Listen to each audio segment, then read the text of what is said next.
నమస్తే అండి. నా పేరు డాక్టర్ కే ప్రజ్ఞ, కన్సల్టెంట్ ఫిజిషియన్, ప్రజ్ఞ జనరల్ హాస్పిటల్, రాజమహేంద్రవరం. ఈరోజు మనం డయేరియా అండ్ డిసెంట్రీ గురించి ఫ్యూ పాయింట్స్ తెలుసుకుందాం. యాక్చువల్గా డయేరియా అంటే ఏంటి? డయేరియా అంటే మామూలుగా మా మెడికల్ భాషలో 200 ml వరకు ఫ్లూయిడ్ కనుక మీరు రోజు మొత్తంలో విరోచనాలు వెళ్తే దాన్ని డయేరియా అంటాం. It's difficult to measure at home, but diarrhoea patients యూజువల్గా డిహైడ్రేటెడ్ ఉంటారు, ఎక్కువసార్లు మోషన్కి వెళ్తారు, 3 నుంచి 4 సార్లు మోషన్కి వెళ్తారు, కొన్నిసార్లు కడుపు నొప్పి, జ్వరము అలాంటివి కూడా ఉండవచ్చు. సో డిసెంట్రీ అంటే ఏంటంటే యూజువల్గా డిసెంట్రీ ఎక్కువ రోజులు ఉండదని 1 or 2 days ఉంటుంది. ఎందుకంటే 1 or 2 daysలోనే పేషెంట్ చాలా సిక్గా అవుతాడు. ఈ 1-2 daysలోనే పేషెంట్ చీము, నెత్తురు పాస్ చేయడం, విపరీతమైన కడుపు నొప్పి, వాంతులు, ఫీవరు, ఇలాగ బాగా సిగ్గా, డయేరియా కన్నా డిసెంట్రీ పేషెంట్ చాలా సిగ్గా ఉంటాడు.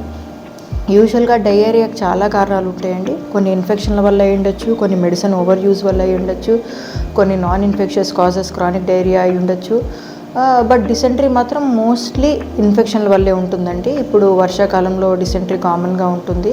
ఎందుకంటే మురికి నీళ్ళు, అవి శుభ్రత సరిగ్గా లేకపోవడము, సరిగ్గా కడుక్కొని తినకపోవడము, ఆహార పదార్థాలని, వాటి వల్ల యూజువల్గా ఈ డయేరియా డిసెంట్రీలు వస్తూ ఉంటాయి అన్నమాట. సో ఈ డయేరియాకి మీ వంతుగా మీరు చేయవలసింది ఏంటంటే శుభ్రత, మెయిన్ హైజీన్. రా ఫుడ్స్ తినకూడదు. బాగా అన్నీ కడిగి ఉప్పు నీళ్ళలో నానబెట్టుకొని కనీసం ఒక విజిలన్న ఉడికించుకొని తినవలసి ఉంటుంది. రెండోది, డయేరియా వచ్చినప్పుడు ఏంటంటే పాలు, పళ్ళు తినొద్దని చెప్తాము. మజ్జిగ తీసుకోవచ్చు, కర్డ్ తీసుకోవచ్చు, లాట్స్ ఆఫ్ ఫ్లూయిడ్స్, ఇంట్లో ద్రవ పదార్థాలు, బార్లీ, కొబ్బరి బొండం నీళ్ళు, మజ్జిగ ఇలాంటివి ఎక్కువ తీసుకోవాలి. మిల్క్ అండ్ ఫ్రూట్స్ అవాయిడ్ చేయండి. సో మీరు మంచినీళ్ళు తాగగలుగుతున్నారు, మోషన్స్ ఇంట్లో తగ్గాయంటే యూజువల్గా మంచినీళ్ళు హైడ్రేషన్తోనే డయేరియా తగ్గుతుందండి. అన్లెస్ అండ్ అంటిల్ చాలా ఇన్ఫెక్షన్ ఉండి విరోచనాలు అలా కంటిన్యూస్గా అవుతున్నాయి అంటే అప్పుడు డాక్టర్ దగ్గరికి వస్తే డాక్టర్ ఫ్లూయిడ్స్ పెట్టి స్పెషల్ యాంటీ డయేరియల్ మెడిసిన్స్ ఉంటాయండి, అవి ఇస్తారు. సో ఇంకా డయేరియా తగ్గడం లేదంటే ఇంకా స్పెషల్ కారణాలు ఉంటే దానికి మనము మోషన్ని పట్టి దాన్ని ఎగ్జామినేషన్కి పంపించి అందులో బ్లడ్ ఉందా, పారాసైట్ ఉందా, అవన్నీ కనుక్కొని ఇంకా స్పెషల్ డ్రగ్స్ ఉంటాయండి, అలాంటివన్నీ ఇవ్వవలసి ఉంటుంది. సో దీంట్లో మనము ప్రత్యేకంగా తీసుకోవాల్సిన జాగ్రత్తల గురించి మాట్లాడుకున్నాం. ఇందులో భాగంగా ఒక ట్రీట్మెంట్ ఉంటుందండి, దాన్ని ఓరల్ రీహైడ్రేషన్ సొల్యూషన్ అంటాము. ఇది శాచెట్స్ రూపంలో దొరుకుతుందండి. సో ఇది మనము వాటర్లో కలుపుకొని తాగవలసి ఉంటుంది. That is ideal medicine actually.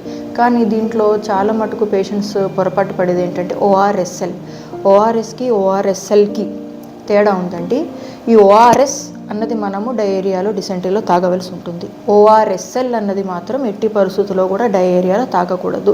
So ఎప్పుడన్నా సరే మీరు డ్రింకులు కొనుక్కునేటప్పుడు ఓఆర్ఎస్ఎల్ అని ఉంటే మటుకు మీకు విరోచనాలు అవుతుంటే అది తాగకండి. సో ఇంకా డయేరియా డిసెంట్రీలో మనకి ఇంకా చాలా స్పెషల్ కండిషన్స్ ఉంటాయండి. ఐబిఎస్ అంటాము. అంటే చాలామందికి కొన్ని నెలలుగా 2-3 నెలలుగా అస్తమాను మోషన్కి వెళ్ళాలనిపించడం, మోషన్ రాకపోవడం, బాగా కడుపు పీకుతున్నట్టు ఉండడం, ఇలాంటివన్నీ ఉంటాయి.